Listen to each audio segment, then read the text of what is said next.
ہر مسلمان کی حاجتوں میں کھڑا رہنا، کسی مسلمان کو حقیر نہ سمجھنا۔ دو وجہ سے آدمی حقیر سمجھتا ہے، یا تو سامنے والوں کو بیوقوف سمجھتا ہے، یا تو اندر کبر ہے، اس کی وجہ سے حقیر سمجھتا ہے۔ اور شیخ اسم کا جملہ بڑا پیارا ہے، کسی کو حقیر سمجھنا نسلوں کو خیر سے محروم کرانے کے لیے کافی ہے۔ میں نے کہا کیا مثال دیں گے؟ آپ صلی اللہ علیہ وسلم جا رہے ہیں عرفات سے مزدلفہ، لیکن کنارے پر انتظار میں کھڑے ہیں۔ اللہ کے رسول صلی اللہ علیہ وسلم کے پیچھے حجاج کرام، ان حجاج میں مینا یمن والے لوگ بھی کھڑے ہیں۔ کسی کا انتظار ہو رہا ہے، پوچھا جائے کس کا انتظار ہو رہا ہے؟ اتنے میں اسامہ بن زید آئے رضی اللہ عنہ، پیشانی اڑی ہوئی، ہونٹ نیچے گرا ہوا، اللہ چیشت نکلے ہوئے، ناک سے ریڑھ بہتی ہوئی، بال افریقہ والوں کے گھنگریالو بال۔ تو ایسا اشارہ کیا اس کے واسطے ہم رکے، اس کے واسطے؟ روایت میں دو باتیں آتی ہیں، جنہوں نے اللہ کے رسول کی اس عمل کو ہلکا جانا یا جنہوں نے اسامہ کو ہلکا جانا، اللہ کے رسول کے انتقال کے بعد سب سے پہلے انہی کا قبیلہ مرتد ہو گیا۔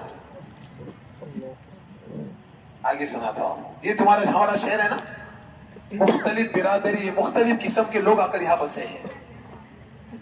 معاف کرنا، ہر علاقے کے لوگ آ کر یہاں بسے ہیں۔ اس کا اصول کیا ہے سمجھ لینا۔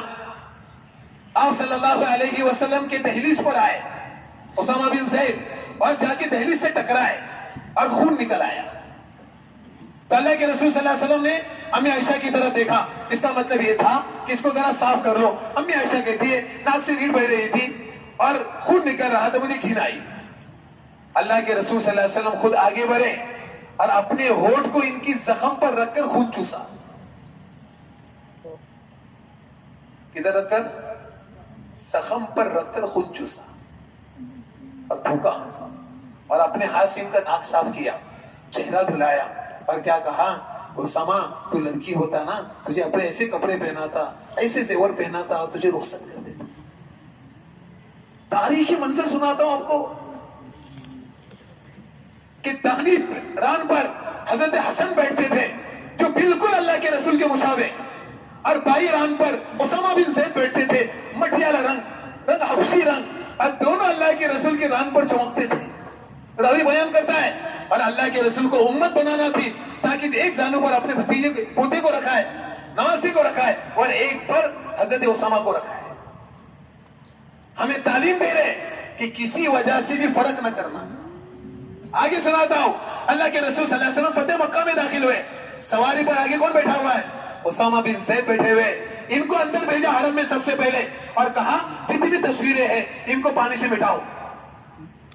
یعنی اس وقت خصوصی جگہ پر بھی اپنے گھر والوں کو لے کر اندر نہیں گئے، امت بنانا تھی۔ حضرت بلال کو آگے بھیجا، حضرت اسامہ کو آگے بھیجا، تاکہ امت کسی خصوصی جگہ پر بھی کوئی امت کو تقسیم نہ کر لے۔ معاف کرنا، بعض لوگ ایسے بھی آپ کو ملیں گے جن کے اعضاء کم ہوتے ہیں، ان کے ساتھ کیا کریں گے آپ؟ آج ہمیں امت بنے کے اصول سمجھنا ہے، کیا کریں گے آپ؟ ایک شخص آیا سیدنا عمر کے پاس، اس کا ہاتھ یہاں سے کٹ چکا تھا، جیسے کھانے کی باری آئی یہ آدمی شرم کی وجہ سے کونے میں بیٹھ گیا کہ میرا ہاتھ تو کٹا ہوا ہے۔ سیدنا عمر نے دیکھا، وہ فلانے یہاں، فلانے یہاں، وہ آ گئے، ان کا ہاتھ لیا اور پوری خان میں ایسے گھمایا، اور اس خان میں بیٹھ کر سیدنا عمر نے کھایا اور کیا کہا، سن لے تیرا یہ ہاتھ کٹ کے جنت پہنچ چکا ہے، تیرے جانے کا انتظار ہے۔ میں سارے واقعہ جس سے سنا رہا ہوں، کسی جگہ پر بھی جا کر امت نہ توڑنا۔ آگے سنیں، امت کہاں ٹوٹتی ہے؟ ایک جملہ سنا تھا اور آگے اپنی تشکیل کرتا ہوں۔ امت کہاں ٹوٹتی ہے؟ حضرت نے خوبصورت جملہ کہا، جن کو عزت لینے کی فکر ہے نا یہ امت توڑ دیتے ہیں، جن کو عزت دینے کی فکر ہے نا سامنے والے کو، اس سے امت بنتی ہے۔